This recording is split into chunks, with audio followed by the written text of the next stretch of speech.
You know, I'm really excited that we're able to close out this Pink Weekend, this drive for cancer and fundraising and awareness with a win. For our fans and people that follow us on Thursday or here, what a close game, a hard-fought battle. Also exemplifies in some way when you reflect on that, right, the battle that a lot of folks go through regarding being able to be a survivor or moving forward in the fight for cancer. So the question is for people that, and for me this game was mixed. It was both being able to help our team advance and get to where we need to be, but at the same time understand, raise awareness for all cancers, is how would we respond to that setback? And there's a lot of folks in this world that have setbacks that are in remission and it comes back. And I'm not trying to equate cancer with the game, believe me, because I've lost a lot of people in my life that mean a lot to cancer. But our team found a way to come back from a very emotional game and find a focus to play a very good team. You know, I think, and if you take a look at all the scores in the Sun Belt Conference, you'll notice this as well. It's pretty open, right? There's some teams that got maybe just a little bit more to them, but for the most part, there are a lot of wins and losses. The ball can fall either way, so you cannot take 1 second off or take for granted anything at all in this conference. And this team did not. Showed a lot of maturity, showed a lot of resilience. They were challenged in this game, both from me and from the game. And then at the end, we got to a good place where we were able to give some other players opportunity, which is really exciting for them, probably more so than me when I'm able to give other players opportunity, right? So people get a glimpse of what else, you know, we have to offer as far as our program and a little bit of the future. So great way to close it out here. You know, it's Black History Month as well as the Cancer Raising Awareness Month, so we'll see it in women's basketball across the country. And men's basketball as well, so I've been pretty excited about seeing that too. We see men now fighting the battle with some of them wearing pink too in games, so it's fun to see. You know, Coach, after such an emotional game against Troy and kind of how the way it ended, how proud of you of this team, you know, rebounding not only with a win, but like almost like a statement win against ULM? I'm excited. I'm always proud of them. They may not always feel that way, but I'm excited because it shows that they understand exactly who we are, what our identity is, and who we can be moving forward through February, right as we approach March. So that I'm excited for because it's a lot of fun to coach. It makes it really easy to scout. It makes it a lot easier when, you know, we get after them to be able to pick them back up because they have understanding what that long term is. And obviously both these women do as COVID seniors for us.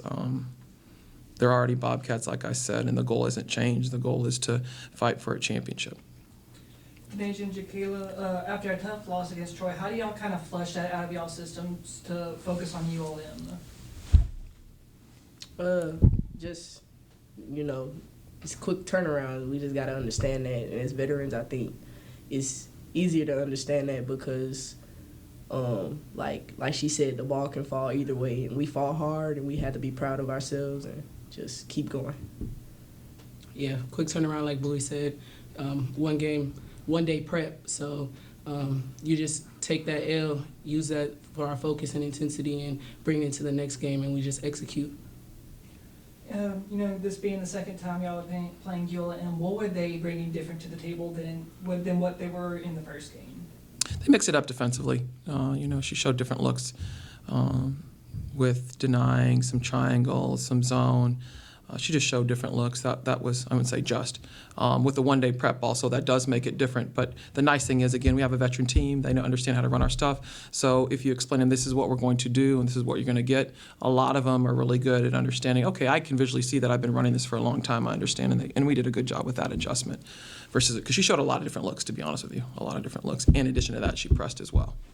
That first half was kind of back and forth, and then going to halftime, you finished with a 10-point lead. Would you say at halftime, because in the third quarter, you guys came out with a nearly perfect quarter, going 9 for 10 on shooting, and then only allowing them to have 8 points in the fourth quarter? The emphasis was primarily defense, to be honest with you. I spent very little time on offense. We spent a lot of time in just talking about what adjustments we need to make specific to our zone, and then obviously we need to rebound and box out as well. Was rebounding a big thing for you guys with the 6'5" on the other team? You guys only lost the rebounding column by 1, I believe. Rebounding is always a big thing from the very beginning. Every day I go to sleep, wake up, and all I think about is rebounding. Rebounding that we already have talked about this. They know this already. Rebounding is what's going to win you a championship. It's going to come down to rebounding. In the first half, there was 10 offensive rebounds. Was that something that's kind of killing you? Oh, they heard it. Okay. Yeah. Yeah. Denasia, double-double for you. I think it was 18, 20 points for you, 10 rebounds. How do you establish yourself, not only as a top scorer, but also, as Coach C saying, establishing, like, kind of on the boards, making sure, despite ULM having the height advantage, making sure you're getting the boards and eliminating those second chance points? Yeah, just continuing to focus on boxing, stopping momentum first, and then going and get the ball. We've been working really hard at rebounding, and so any way I can, just come in there and help clean up some of those stats. I just do that. Jaquela, this is your fourth straight game with 10 points or more. How have you been adjusting your game over these last 4 games? Just being more aggressive. I'm more confident because I've been getting in the gym a lot, and yeah, just being aggressive and taking what the defense gives me. And Coach, what does it say about Jaquela, being kind of emerging as another primary scoring threat on this team, especially these past 4 games? I see Jaquela not just as a scorer. I see Jaquela as a player that brings everything every day, whether it be effort and hustle, whether it being find a way. She bounces back quicker than she used to when she was younger, to be honest with you, when you challenge her. She finds other ways to get herself going, whether it be defensively, whether it be big steals. She's got some big steals, huge deflections. I think she's more confident because, like she said, she's getting in the gym, and then she also sees and understands what's going on in the game. She's also right on the back 9 as far as a student athlete is concerned. Her opportunities to play are going to be maybe over the next couple of years, but her next goal is to coach. And so I think as you think about that, as you near that time, you're a little bit more cerebral in your thoughts as like what is going to get the job done. So she does a little bit of everything for everybody, to be honest with you. So to me, that's great. And to me, that's she's our East Texas player. So that's really all I got to say. I mean, East Texas tough. To my 2 seniors, you guys just came off a 3-game home stretch. You guys have 2 home games left. Is that something that's kind of going on in your head, starting to think about? Yeah, it's emotional, especially as we approach and get closer, but it's been a great ride. So just trying to finish out on a strong note and finish with a championship. Yeah, it crossed my mind, but I'm just trying to take it one game at a time because I really don't want it to end just yet. So I just try to take it one game at a time. And it's only February 6th, 4th. What is today? February 4th. Sorry, it's only February 4th, y'all. Mind on March? Definitely. Mind on the championship. Yeah, next Thursday you are going over to Hattiesburg against that tough Southern Miss team. That was a very, very tough defensive battle the last time y'all played. Is that basically what y'all going to be expecting this next game? And what other adjustments are you going to provide against Southern Miss? Well, without going back and actually watching film at this point, the one thing I do know about Joy Lee is she's a tough defensive coach. They were very angry. I mean, when you go through the line, you can kind of tell the mood of a staff and a coach. Players are one thing, but staff and coaches are another. I'm pretty sure she's going to be refocused on what they need to do to get stops. They're also going to have an opportunity to see that, right, we put up points in these last 2 games, and the one thing they don't do is they don't give up points. So I know already it's going to be a really physical game there. I've heard it's a very rambunctious crowd. It's probably been at least 15 years since I've been there, but I have played in that venue before as a coach. And it's a tough venue. Southern Miss is a really tough venue. Their fans don't play around. They're going to dish it out. So we have to be able to band together as a team and find ways to get stops and also fight through some of the calls that may or may not be given and going our way.